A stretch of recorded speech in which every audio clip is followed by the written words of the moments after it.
பரிசுத்த ஆவியா அது பெந்தெகோஸ்தேக்காரனுக்கு உரியது இல்லைங்க.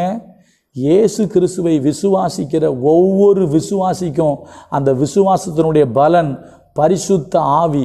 பரிசுத்த ஆவியாக குமாரனின் ஆவி நமக்கு உள்ள வர்ற அந்த அனுபவங்க.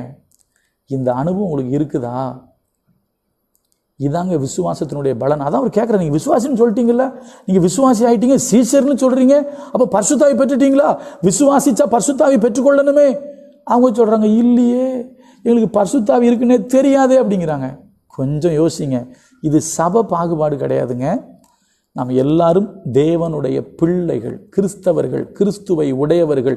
கிறிஸ்துவின் ஆவி இல்லாதவன் அவருடையவன் அல்ல. நீங்கள் ஊழியக்காரராக இருக்கலாம், நீங்கள் டாக்டரேட் படிச்சிருக்கலாம், நீங்கள் டாக்டராக இருக்கலாம், நீங்கள் பிஷப்பாக இருக்கலாம், ரெவரண்டாக இருக்கலாம், மோஸ்ட் ரெவரண்டாக இருக்கலாம், நீங்கள் யாராக வேணாலும் இருந்துட்டு போங்க. கிறிஸ்துவின் ஆவி உங்களுக்குள்ளே இல்லைன்னா நீங்கள் கிறிஸ்துவின் உடையவர்கள் அல்ல. ஐ ஆம் ஸோ சாரி. வசனத்தை சொல்லித்தாகணும். வசனம் தெளிவாக சொல்லுது. தேவனுடைய ஆவி உங்கள் ஆவியோடு சாட்சி கொடுக்க, நீங்கள் தேவனுடைய பிள்ளைன்னு சொல்லி. கொஞ்சம் யோசிங்க. அந்த அனுபவத்தை கேளுங்க. ஆண்டவரை எனக்குள்ளே வாங்குன்னு கேளுங்க. நான் உங்களை விசுவாசிக்கிறேன், விசுவாசத்தினுடைய பலனாக பரிசுத்த ஆவியை பெற்றுக்கொள்ளணும்னு கேளுங்க. கர்த்தர் உங்களை ஆசீர்வதிப்பார். நாளைக்கு இன்னொரு காரியத்தை பார்ப்போம். கர்த்தர் நல்லவர், அவர் கிருபை நம்மேல் என்றும் உள்ளது. God bless you.